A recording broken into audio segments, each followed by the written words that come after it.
To be honest, kayaknya aku butuh pancingan pertanyaan. Feels weird because this is my first time tumbuh dewasa.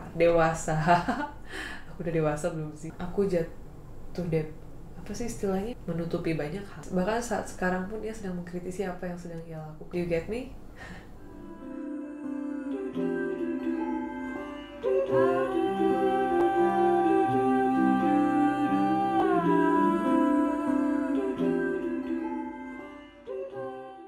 Selamat datang teman-teman semua. Apa kabar kalian hari ini? Ku harap senang, ku harap tenang, karena kita akan mulai bercerita.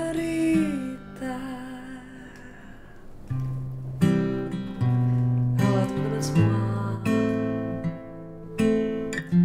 Hari ini aku pengen cerita tentang banyak hal, tapi mungkin berbeda dari cara aku bercerita sebelumnya. Aku gak akan tampil perform full seperti biasanya, tapi aku akan lebih banyak bercerita jujur melalui karya. Karya gak bisa bohong. Dan ada banyak hal yang mungkin aku belum pernah ceritakan pada kalian, yang aku akan ceritakan hari ini.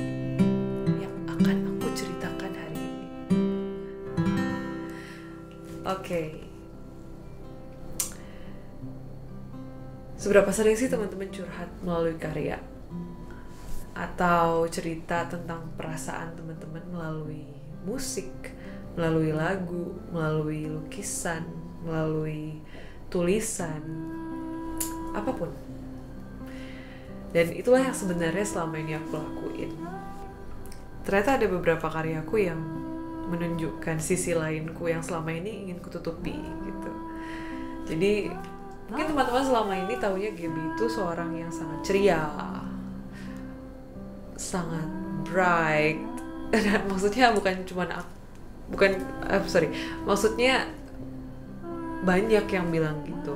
Dan misalnya nih aku upload story galau dikit nih misalnya, atau aku cerita galau dikit nih ke temen yang mungkin belum benar-benar dekat sama aku, mereka kan kaget gitu. Mereka kan bilang, Gap, kamu galau apa sih? Dan ini pernah ada yang bilang ke aku gak akan nyebutin namanya, tapi orang ini benar-benar persis kalimatnya seperti ini. Gap, kamu galau apa sih? Bukannya hidupmu itu fun, happy, dan linear aja ya? Well, I really wish my life was like that. Karena kehidupanku itu sangat kebalikan dari linear atau happy aja. No. Dan semua orang juga pasti punya kehidupan yang gak mungkin datar ya. Itu pernyataan yang cukup absurd menurutku. Tapi di kasusku sedikit berbeda. Mungkin kita mulai dari sini aja. Mungkin teman-teman ketika melihat karya-karyaku, terutama sebelum lagu On a Sailboat Beneath the Sky ya, jadi lagu pertamaku Sepeda Tua, atau mungkin Aku, Kamu, dan Dua Cangkir Kopi, atau mungkin ngeliat gambar-gambarku di Instagram atau di Akar Rupa, mungkin kelihatannya kesan yang didapat memang itu gitu. Kesan yang didapat memang Gabriela itu seorang yang sangat ceria, positif, kalem, happy gitu. Aku nggak bohong sih. Aku ketika menyampaikan hal-hal itu, atau ketika aku mengungkapkan perasaan-perasaan itu, aku tidak sedang berbohong. Aku memang sedang merasakan hal itu. Hanya saja aku belum benar-benar lost atau terbuka tentang sisiku yang lain, yang menyimpan banyak emosi-emosi negatif yang mungkin banyak orang yang nggak nyangka gitu. Oh, Gaby bisa sedark itu ya ternyata. Dan mungkin akan semakin terlihat, dan mungkin semakin terlihat ketika aku merilis singleku yang kelima. Judulnya adalah On a Sailboat Beneath the Sky. Genrenya agak sedikit berbeda. Coba teman-teman bandingin dari lagu yang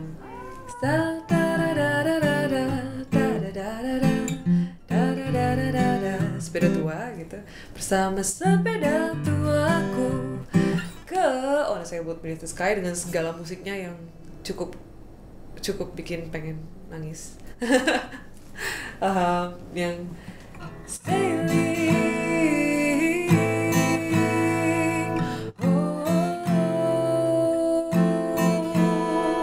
sailing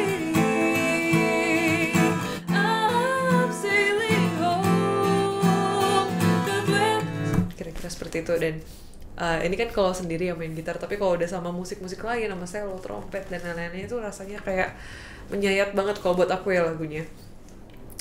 Ada kejomplangan yang cukup kontras, yang cukup terasa. Dan apa ya, aku mungkin selama ini hanya menunjukkan gambar-gambarku yang happy, tapi atau mungkin lagu-laguku yang happy, yang biasanya tuh lebih disenangi. Yang biasanya tuh sesuatu yang menyenangkan itu memang lebih disenangi orang ya, karena namanya di dunia hiburan atau di dunia musik misalnya, atau di dunia ya secara umum ya ini ya. Jadi ada 1-2 orang yang notice dari kepribadianku yang mungkin kalau di sosial media kesannya lebih riang dan happy dan positif, selalu positif gitu. Sebenarnya ada hint-hint kesedihan yang selalu ada dalam, entah itu tone warna, entah itu lirik laguku, atau mungkin dari guratan-guratan garis yang aku buat gitu. Mungkin ada beberapa yang cukup sensitif yang bisa menotis itu. Dan contoh sederhananya aja nih, sebenarnya di single pertama aku dari lagu Sepeda Tua, liriknya tidak seperti sekarang. Kalau sekarang ini kan tapi ku ingat masa-masa indah. Salah. Tapi ku ingat masa-masa indah saat melaju di tepi sawah, berpetualang ke tengah-tengah kota bersama sepeda tuaku. Padahal pertama kali aku nulis lagu itu, lagunya tuh seperti ini, liriknya seperti ini. Tapi ku ingat masa-masa indah saat melaju di tepi sawah, saat tertawa terasa mudah, saat dunia terasa nyaman. Saat tertawa terasa mudah, saat dunia terasa nyaman. Jadi lalu mamaku ketika dengar itu waktu itu nanya, emangnya sekarang sulit ya tertawa El gitu. Dan emang aku nulis lagu ini tuh ketika aku kuliah atau awal SMA, aku lupa. Dan itu memang masa-masaku masa-masa yang cukup berat untuk dihadapi ya teman-teman. Dan aku memang merasa sulit untuk tertawa saat itu. Aku merindukan masa-masa kanak-kanak yang aku sangat ceria, ringan aja gitu. Walaupun aku nggak tahu sejak umur berapa ya aku mulai punya pikiran-pikiran negatif yang cukup ekstrim gitu. Tapi hal itulah yang mendasari banyak laguku tentang tumbuh dewasa, karena aku belum move on dari masa kecil. Aku nggak pengen tumbuh dewasa dan menghadapi semua emosi ini, semua perasaan-perasaan yang tidak menyenangkan itu gitu. Jadi itu satu contoh gitu. Terus ternyata muncul lagi lah di lagu-lagu lain seiring berjalannya waktu. Ada juga lagu Insomnia Songku yang jelas-jelas sangat menceritakan tentang bagaimana aku overthink, bagaimana aku merasa terpenjara oleh pikiranku sendiri. Juga ada Karyaku di Semesta ya. Jadi mungkin kalau teman-teman belum pernah dengar, A strange and odd world, a strange and odd world we're living in. Or is it just me?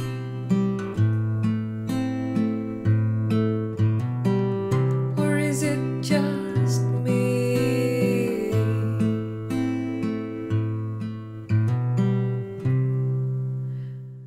Atau lagu Insomnia Song tadi. Aku insomnia cukup parah juga dari kecil sebenarnya. Yang mana aku isi pikiran yang ada di kepala itu mungkin juga banyak dialami teman-teman ya. Think of this, think of that, type this again, or keep scrolling down the mistakes you made. Think of your past, plan your future, overthink it all. Aren't you tired? La da da da. Think of this, think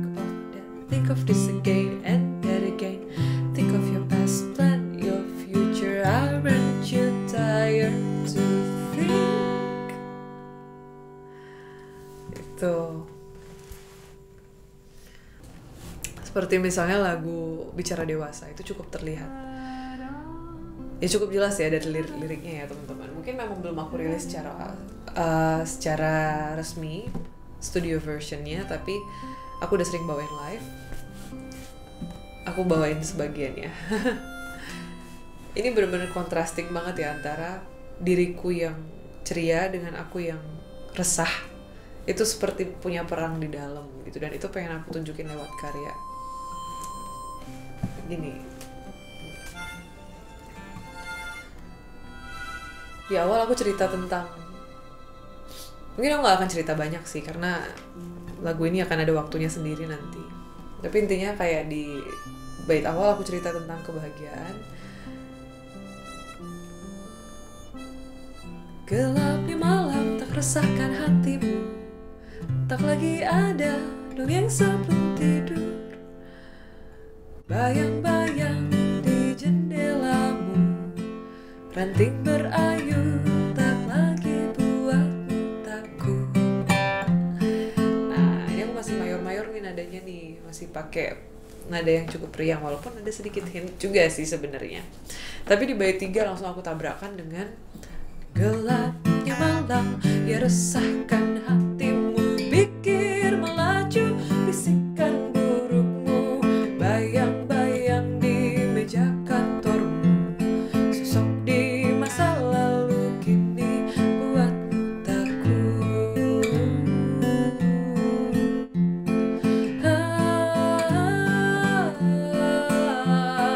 Bermimpi tak semudah yang lalu, duka dan luka warnai langitmu, dan seterusnya. Itu benar-benar aku rasain semua. Jadi aku ngerasa ada banyak monster-monster baru yang muncul ya ketika aku dewasa, aku tumbuh dewasa, dan monster-monster itu menghantui pikiranku. Duka dan luka warnai langitmu, lupa kau cara untuk tertawa, gelapnya malam meresahkan hatimu, pikir melaju, bisikan burukmu. I feel it, I feel every single feeling of it. Kecuali mungkin kerja di kantoran ya, karena aku menulis itu juga merefleksikan dari pengalaman beberapa teman. Aku belum pernah kerja kantoran, tapi aku membayangkan aja teman-teman yang mungkin juga merasa terjebak. Oke, yang jelas adalah lagu Sailboat. Jadi lagu Sailboat ini yang baru aku rilis, dia jelas-jelas menceritakan tentang perjalanan yang sangat tidak mudah dilewati gitu. Dan ada banyak juga kalau teman-teman nonton di karya-karyaku di Semestalia, itu banyak yang ya sebenarnya bukan banyak ya, hampir seluruh karya di situ tuh memang agak-agak liarnya dalam artian itu bentuk ekspresiku tentang perasaanku gitu, yang mungkin juga dialami banyak orang yang menikmatinya. Tuh, di lagu Sailboat juga sama. Lagu itu tuh bercerita tentang perjalanan yang penuh gelombang, kan, penuh badai. Jadi aku memang pengen lost aja di lagu itu, memang apa ya, aku pengen berteriak, aku pengen, I want to use this, I want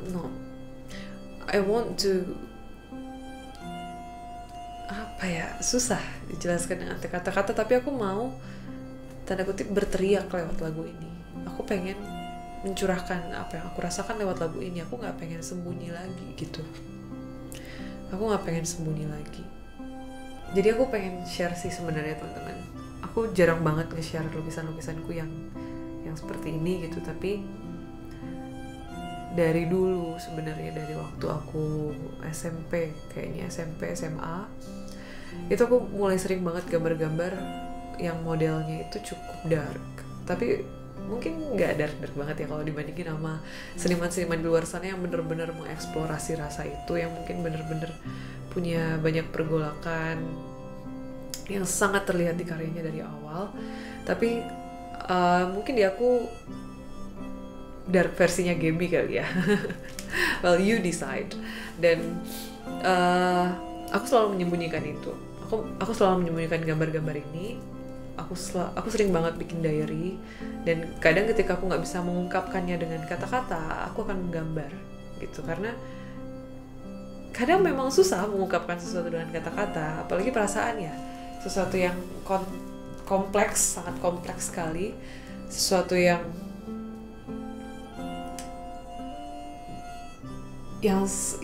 kompleks sekali. Itu ketika kita ungkapkan lewat sebuah karya, entah itu gambar atau musik, karya itu bisa membawa kompleksitas perasaannya itu gitu. Jadi ketika aku lihat lagi gambar yang aku bikin, ketika aku merasakan sesuatu, aku bisa ingat, oh waktu itu rasanya seperti ini ya, kalau divisualisasikan. Dan mungkin orang lain yang ngelihat juga sama. Jadi kayak tugasnya karya kan itu, tugasnya seni itu sebenarnya kan itu, to make people feel something, to make us feel something while we are seeing it or listening to it.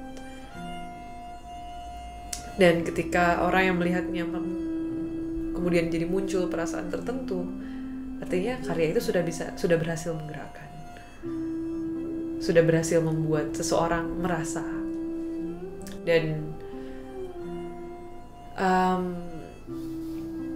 Dan aku tidak memungkiri bahwa karyaku nggak bisa bohong.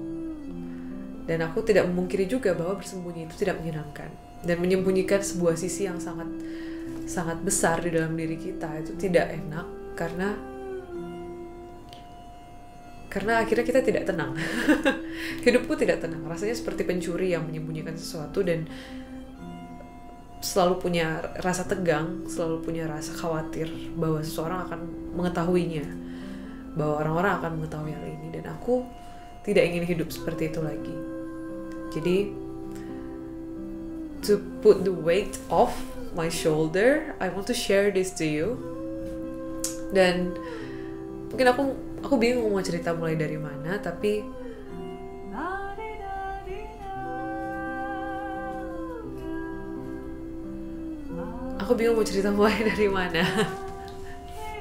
Dan aku sengau. Ini aku tidak sedang sentimental, tapi aku sedang sengau. Nggak tahu kenapa, mungkin karena tadi malam aku tidur dengan AC terus menyala.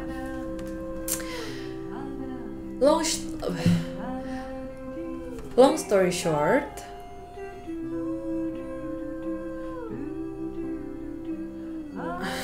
bukan, kayaknya nggak dari situ deh. Oke, jadi mungkin teman-teman mempertanyakan, kenapa sih Gaby bikin pameran lukisan? Balik lagi ke pertanyaan awal tadi ya. Kenapa sih Gaby bikin pameran lukisan? Terus di pameran lukisan itu ada webinar atau talks tentang mental health. Jadi sebenarnya dari pameran lukisan ini, aku pengen itu jadi sarana aku bercerita, termasuk dengan membuat video ini. Ini bukan video klarifikasi. Aduh, humorku nih receh, jadi harap bertahan ya teman-teman ya, sepanjang menonton video ini. Jadi aku tuh pengen membagikan banyak hal sebenarnya selama aku berkarir, selama aku bermusik dan selama aku bermusik dan dikenal orang sebagai Gaby yang main musik, penyanyi. Aku merasa oke, aku bisa berbagi lewat karya-karyaku, aku bisa menyampaikan pesan lewat lagu-laguku atau mungkin gambar-gambarku sesekali, tapi aku merasa ada hal yang kurang, ada hal yang bergumul di sini yang pengen aku keluarkan, pengen aku bagikan kepada banyak orang, tapi belum menemukan wadahnya. Jadi harapannya sih dengan video-video seperti ini itu bisa jadi sebuah wadah untuk aku bercerita, dan harapannya orang-orang yang mendengarkan juga bisa mendapatkan manfaat dari sini. Kalau misalnya aku sebagai seorang musisi, aku sebenarnya kadang masih suka terperangkap oleh mindsetku sendiri bahwa performer itu harus selalu terlihat profesional, ya harus selalu menunjukkan sisi baiknya saja, ya harus selalu tersenyum, apalagi di atas panggung ataupun di dunia publik, ya harus selalu terlihat sempurna, ya harus selalu menjadi sempurna. Dan hal itu ternyata membuatku terperangkap sendiri gitu. Jadi hari ini aku pengen cerita tentang apa sih hal-hal yang sebenarnya ingin disampaikan oleh karya-karyaku yang sebenarnya selama ini tidak pernah bohong. Jadi sebenarnya dari kecil tuh aku merasa sangat troubled. Mungkin aku udah punya sedikit bibit-bibit depresi ya di usia kecil. Aku ingat banget ketika SD, aku duduk di mobil, terus aku memegang kepala aku dengan frustrasi. Terus I told myself, Gaby yang saat ini aja sekarang udah gak bahagia, gimana Gaby di usia besar gitu. Aku ingat itu ketika kelas 3 SD kayaknya. Dan I mean every word of it, karena somehow dari kecil aku sudah merasa tortured dengan pikiranku sendiri. Dan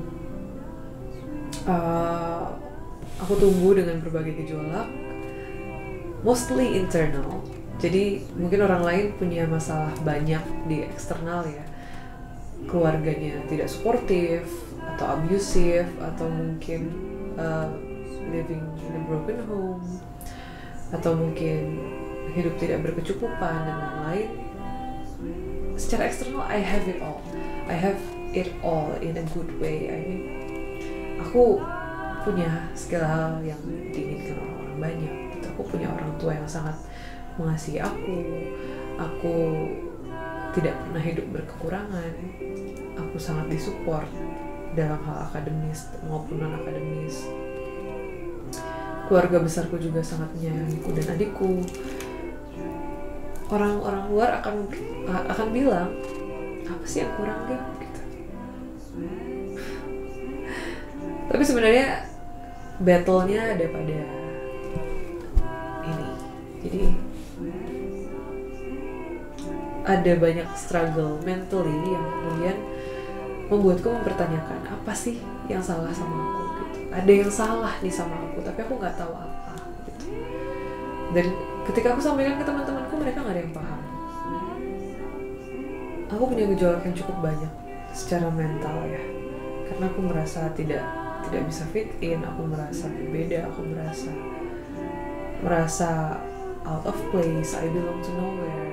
Loneliness is my old friend yang masih menemaniku sampai sekarang. Lalu aku sulit sekali mengatur emosiku. Orang tua aku sampai pernah mengatakan, apa anak ini perlu dibawa ke terapi ya gitu. Saking aku sulit mengendalikan amarahku. There are so many rage inside of me yang aku nggak tahu cara mengolahnya seperti apa. Dan kemudian aku sangat sensitif ternyata.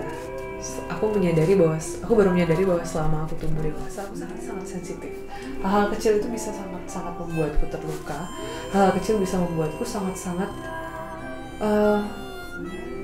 eksplosif, kayak pengen meledak aja, langsung pengen meledak aja dengan cara-cara entah itu marah, entah itu nangis, entah itu langsung feeling very very down, atau bahkan sampai ke beberapa ekstrim seperti self-harm atau mungkin negative thinking, self-hatred, dan banyak banget yang lain yang terutama aku alami di beberapa tahun terakhir. Jadi semua hal itu tuh build up gitu ya, tidak teratasi dari kecil sampai remaja, sampai aku tumbuh dewasa udah dewasa belum sih? 26 itu dewasa nggak? Oke, sampai aku tumbuh sekarang itu builds up ya, dan itu tidak teratasi. Dan sampai akhirnya aku jatuh pada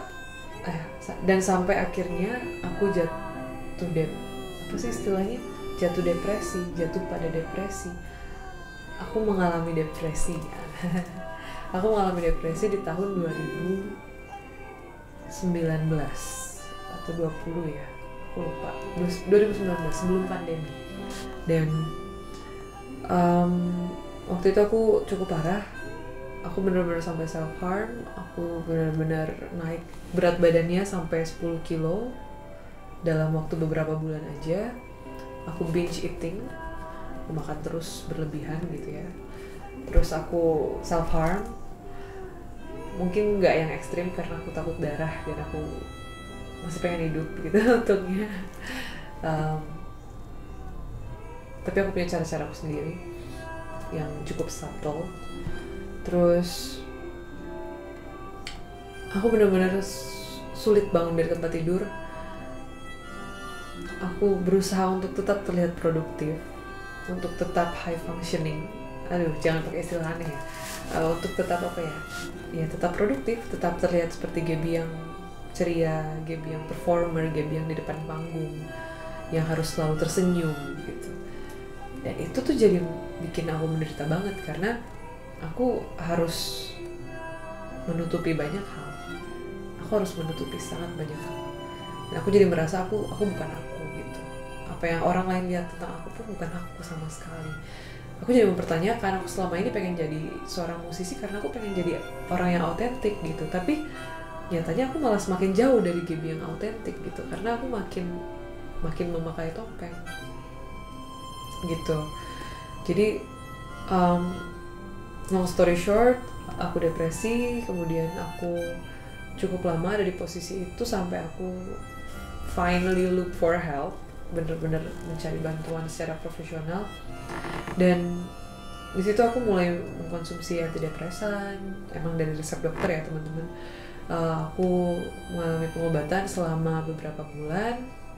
Aku akhirnya belum memberanikan diri memberitahu orang tuaku, dan untungnya mereka juga sangat support, mereka membiayai biaya pengobatannya. Mamaku juga sampai datang ke rumah ke Jogja untuk nemenin aku yang tinggal sendiri selama ini, dan kemudian aku berangsur-angsur membaik. Tapi pada akhirnya aku menemukan sebuah jawaban gitu. Jadi ternyata selama bertahun-tahun aku hidup di dunia ini, mungkin nggak dari lahir sih, tapi mungkin dari remaja lah, dari remaja sampai aku dewasa awal, kalau di rentang usia gitu, dari taruhlah dari umur 17 sampai 26 gitu, aku hidup dengan sebuah disorder yang namanya aku juga baru tahu saat ini gitu. Jadi ketika aku mencari bantuan profesional gitu, aku pergi ke psikolog dan juga psikiater, dan aku juga sebenarnya udah mencurigai banyak hal ya sejak aku kuliah gitu. Waktu kita kuliah kan kita belajar tentang simptom-simptom yang ada, kelainan-kelainan apa yang ada, disorder apa yang ada gitu. Dan aku selalu mencurigai diriku punya banyak hal gitu. Aku mulai beli diriku dari bipolar lah, ADHD, atau mungkin sampai aku punya hipokondriasis, sampai aku punya neuroticism, atau mungkin ada banyak banget, aku sampai lupa apa aja. Tapi ada satu hal yang aku curigai banget ada di aku, tapi nggak pernah terbukti sampai baru-baru ini gitu. Jadi ternyata aku tuh punya borderline personality sampai baru-baru ini gitu. Jadi ternyata teman-teman aku mengetahui bahwa aku itu memiliki sebuah disorder, personality disorder yang namanya borderline personality disorder. Itu adalah sebuah gangguan kepribadian yang intinya adalah kita tuh sangat takut dengan penolakan, kita tuh sangat takut dengan abandonment atau takut ditinggalkan gitu ya. Dan biasanya larinya ke self harm, terus larinya ke mood yang sangat ekstrim. Jadi orang-orang sering bilang ini adalah bipolar, tapi versinya orang-orang sering bilang ini mirip bipolar, tapi naik dan turun emosinya, naik turun emosi yang ekstrimnya itu tidak selama bipolar, tapi lebih dempet gitu, lebih rapat, lebih cepat terjadi pergantian emosi gitu. Jadi misalnya nih, yang terkenal kan bipolar nih, teman-teman bipolar itu kan mereka akan punya episode manik gitu selama 1 bulan misalnya, atau mungkin 2 minggu, atau mungkin 2 bulan, beda-beda ya setiap orang, tapi cenderung cukup lama. Lalu nanti setelah itu mereka akan memasuki fase yang depresifnya dengan jangka waktu yang kurang lebih sama juga seperti itu. Nah, tapi ketika orang dengan borderline, dia akan naik dan turun sangat cepat sekali, bahkan bisa dalam waktu 1 hari mereka bisa naik turun lebih dari 2-3 kali. I don't know, tergantung triggernya. Jadi ketika ada trigger, dia bisa langsung drop banget, lalu dia bisa up lagi, high sekali kayak orang mabuk, drop lagi kayak orang depresi lagi banget, naik lagi kayak it's a roller coaster. Teman-teman, mungkin nanti aku akan bahas ini lebih jauh sih, bahas ini lebih detail. Tapi mungkin teman-teman Kalau penasaran masih bisa searching aja dulu, itu tentang borderline personality disorder, aku juga akan nulis. Tapi intinya aku menemukan hal itu dan aku sangat, perjalananku mencari label atau mencari jawaban dari apa yang aku alami itu panjang sekali. Aku akan ceritakan di video lain. Dan akhirnya ketika aku mendapatkan jawaban itu, oh ternyata aku ini mempunyai borderline personality disorder. Biasanya orang-orang mungkin akan langsung drop atau takut atau stres karena mendapatkan label baru itu ya. Tapi justru di aku sangat-sangat I feel so excited. Aku sangat-sangat lega karena bertahun-tahun aku hidup dengannya, tapi aku nggak tahu namanya apa gitu. Dan ketika aku nggak tahu namanya apa, aku nggak tahu mau menyembuhkannya seperti apa.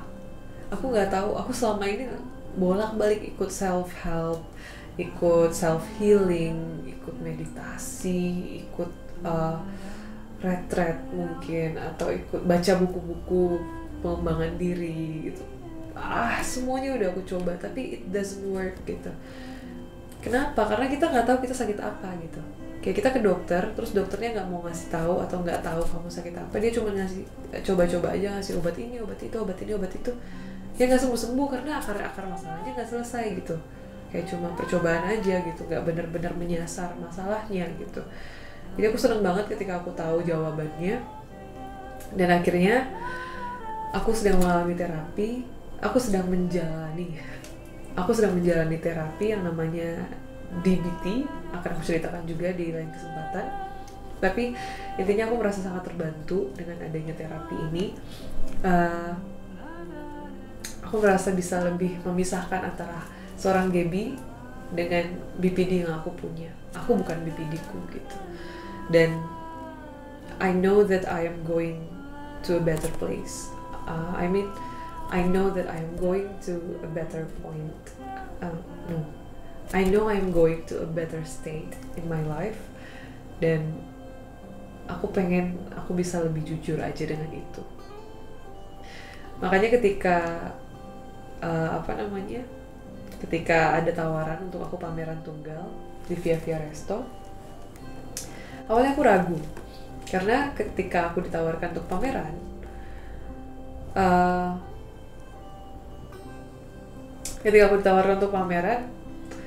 aku berpikir lukisan-lukisan yang selama ini aku buat, lukisan-lukisan kanvasku, itu semuanya ada kaitannya dengan borderline-ku. Ada kaitannya dengan perjalananku mencari jawaban ini tadi. Ada kaitannya dengan struggle-ku dalam dunia mental health gitu. Struggle-ku dalam kesehatan mentalku. Dan ketika aku akan memamerkan ini, sebenarnya aku juga punya pilihan.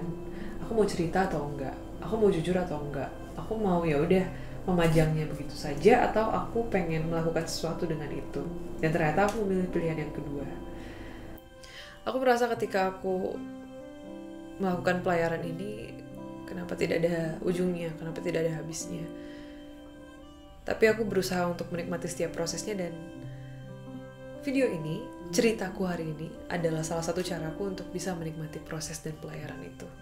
Dan aku tidak ingin aku berlayar sendiri kali ini.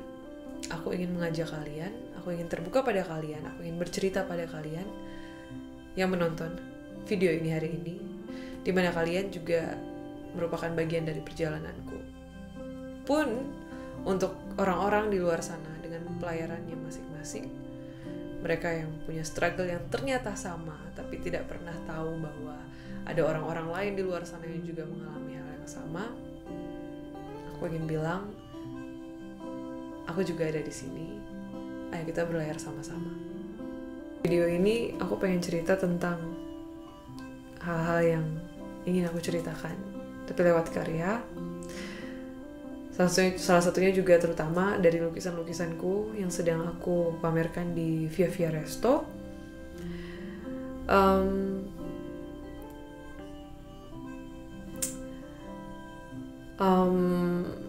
Lukisan-lukisan itu adalah pengalaman jujurku, teman-teman.